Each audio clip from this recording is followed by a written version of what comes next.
Boa tarde para todos, praticamente. Boa noite para todos vocês, meus irmãos, minhas irmãs, cada pessoa que está inscrito no canal, é membro do canal, e que acompanha as orações, que acompanha as mensagens. Eu quero de início já cumprimentar a você e desejar uma boa noite, né? Nós estamos na viração da tarde. Esse momento é umas 6 horas e 5 minutos. E eu quero estar trazendo uma palavra que está aqui na página de Mateus, no capítulo 15, no versículo 29, uma palavra de motivação, e que nós podemos, através dessa palavra, refletir sobre os cuidados de Deus, né, com a nossa vida. A palavra do Senhor diz aqui: a segunda multiplicações dos pães e peixe. Vamos para a leitura, o que diz aqui, ó. Acompanhe aí acompanhe aí o texto. Partindo Jesus dali, chegou ao pé do mar da Galileia, e subindo a um monte, assentou-se lá. E veio ter com ele muito povo, em que trazia coxos, cegos, mudos e aleijados, e outros muitos, e os puseram aos pés de Jesus, e ele os sarou. De tal sorte em que a multidão se maravilhou, vendo os mudos a falar, os aleijados são, os coxos a andar, e os cegos a ver. E glorificava ó Deus de Israel. E Jesus, chamando os seus discípulos, e disse: tenho compaixão da multidão, porque já está comigo e há 3 dias e não tem o que comer. E não quero despedi-la em jejum, para que não desfaleça no caminho. E os seus discípulos disseram-lhe: donde nos veriam no deserto tanto pães para saciar a tal multidão? E Jesus disse-lhe: quantos pães tendes? E eles disseram: 7, e um poucos peixinhos.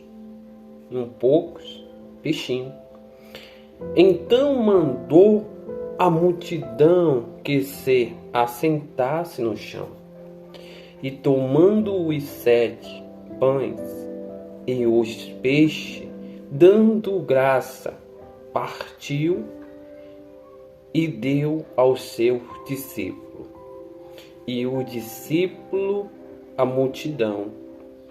E todos comeram e se saciaram, e levantaram do que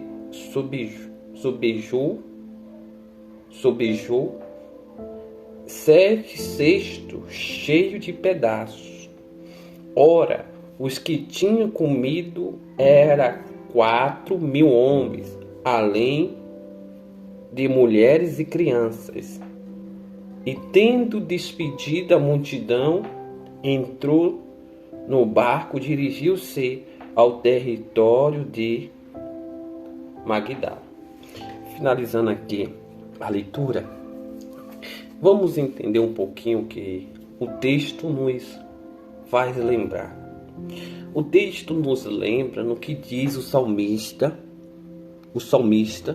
no Salmos 23. O Senhor é o meu pastor, e nada me faltará. Ali tinha uma multidão que já havia 3 dias acompanhando o Senhor, estando ali com ele. E ali tinha, como diz, coxo, cego, mudo, aleijado e pessoa com outros tipos de problema, que aqui não foi colocado na lista, com outros tipos de problema, endemoniado, né? E Jesus, ele curou, ele libertou. Eu creio que esse dia foi um trabalho bem cansativo para o Senhor. Tá ali atendendo todo mundo. Porque as pessoas, como diz aqui o texto, era colocada aos pés dele. Então ele ia ali atendendo pessoa por pessoa. Assim como na fila, né? Na fila ali do hospital, na fila ali do posto, né? Do postinho, que as pessoas fazem fila para ser atendido pelo médico. E cada uma pessoa é examinado para saber o que tem.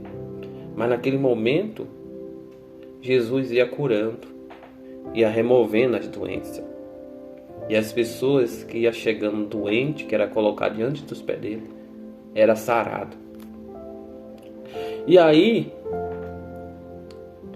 por quê? Porque o pastor das ovelhas, ele cuida das feridas das suas ovelhas. Ele cuida das feridas das suas ovelhas. Ele tem um cuidado especial por cada ovelha. O pastor de verdade, o pastor verdadeiro, ele sempre está se preocupando com as suas ovelhas, se preocupando com o seu rebanho. Se preocupando com o seu rebanho. E por isso que o salmista, no Salmos 23, diz: o Senhor é o meu pastor e nada me faltará. Faz-me deitar em pasto verdejante. Faz-me deitar em pasto. Deixa eu trazer aqui para não querer acrescentar nada no texto. Como diz, o Senhor meu pastor e nada me faltará. Deitar-me faz em verde pasto, guia-me mansamente às águas tranquilas, refrigera a minha alma. Então esse guia-me pelas águas tranquilas era que Jesus guiava o rebanho dele, tudo em paz, tudo em tranquilidade. Não havia guerra, não havia ali contenda, não havia ali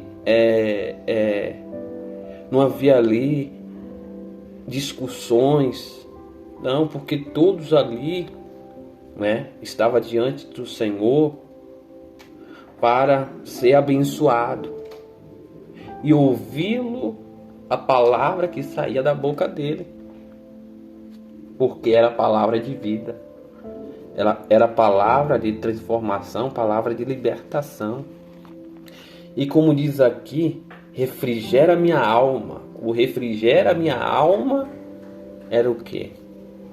Era a cura do coxo, a cura do aleijado, a cura do cego, a cura do mudo, a cura do leproso, a cura dos enfermos, né? E falando mais ainda, o pasto verdejante era o alimento que não faltava, era o recurso que não faltava para cada pessoa que estava ali, para cada pessoa que estava ali. Então Jesus, ele cuidava de forma ali, sabe, bem carinhosa, bem carinhosa. Jesus, ele dava atenção a cada pessoa que se aproximava dele. Por isso que diz na palavra do Senhor: vinde a mim, vós que está cansado, sobrecarregado, e eu vos aliviarei. Aliviarei. Aí ele diz: aprendei de mim, que eu sou manso e humilde de coração. O meu fardo é leve e o meu jugo é suave. Então todas as pessoas que iam carregado e sobrecarregado, com a carga maior do que uma pessoa que carrega só uma carga, ele era descarregado, era tirado o peso, era tirada a carga, ou seja, era tirado o sofrimento, era tirada a dor, era tirada a doença, era tirada a lepra, era tirada a cegueira, era tirado a paralisia, era tirado tudo que era de ruim, que as pessoas carregavam em sua vida. Então Jesus tirava e ele aliviava a dor da pessoa. Ele aliviava. E é isso que Jesus, ele quer fazer no dia de hoje. E você precisa contar com ele. E você precisa contar com ele. Ele é a tua cura, ele é a tua prosperidade. Ele é o seu alívio, é o seu refrigério. Ele é a vitória contra os seus inimigos. Como diz lá o Salmos 23. Prepara uma mesa na presença dos meus adversários e faça o meu cálice transbordar. Como diz aqui, ó, para não falhar no que diz o texto: prepara uma mesa perante a mim na presença dos meus inimigos. Unge a minha cabeça com óleo e o meu cálice transborda. Essa palavra aqui é forte. Então Deus, ele colocou Jesus ali e fez que ele tivesse vitória contra os seus inimigos. Os inimigos que? Os inimigos que tentava destroçar, destruir, arruinar, tragar as suas ovelhas com doenças. Então Jesus fazia o quê? Ele, como o nosso pastor que não falta nada, ele tirava esses inimigos. Não era um inimigo físico que estava ali diante das pessoas. Era um inimigo espiritual que se manifestava em forma de doença. Se transfigurava em doença. Se transformava em doença. E quando Jesus expulsava esses inimigos, como diz, né, que o Senhor expulsaria, mandaria o seu anjo adiante, expulsaria os cananeus, expulsaria o jebuseu, expulsaria os inimigos de Israel, os inimigos dos hebreus. É como Jesus representando o anjo do Senhor, que expulsaria os inimigos do seu povo. E que eram os inimigos do povo de Deus naquela época que fazia o povo sofrer? Era Roma? Não. Era a doença. Era a doença. Era a cegueira que estava reinando ali. Era a paralisia, que tinha muitos ali, paraléticos. Muitas pessoas ali aleijadas. Era a doença que fazia as pessoas não falar, deixava as pessoas mudas. era a doença ali da lepra, era a doença ali das enfermidades, que muitas pessoas têm perdido a sua vida. E Jesus foi ali expulsar esse mal. E ele ali triunfou. Ele triunfou. Por quê? Porque como diz Salmo, como diz Salmo aqui, ó, unge a minha cabeça. Unge a minha cabeça. Jesus era o ungido de Deus, o escolhido, o Messias. Como diz aqui, ó,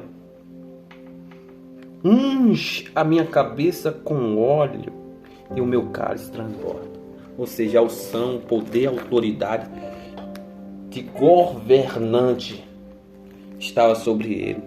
Como diz, né, Isaías, que ele era o príncipe da paz. Ele era o príncipe da paz, o conselheiro, Pai de eternidade, Deus forte. Isaías, né, ele teve, né, a revelação da paz do Senhor, o que ele representava, o que ele era. Isso é muito forte. Nós não temos um qualquer pastor, nós temos um pastor. Por isso que ele diz: eu sou o pastor das ovelhas, o bom pastor, o pastor. Está aqui em João. Está aqui em João. Cadê o câmera? Vamos lá, câmera.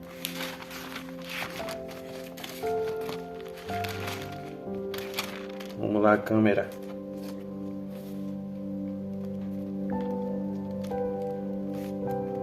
Eu sou o bom pastor, e o bom pastor dá vida pelas suas ovelhas. Finalizando, é isso. Você só precisa, para ser feliz, só precisa ter Deus. Só precisa ter Jesus como seu pastor da sua vida. E você será abençoado, será bem sucedido, e a tua vida de melhor para melhor. Que Deus abençoe, compartilhe aí, tá bom? E fica ligado sempre nas orações, nas mensagens que eu vou colocando aqui para te fortalecer.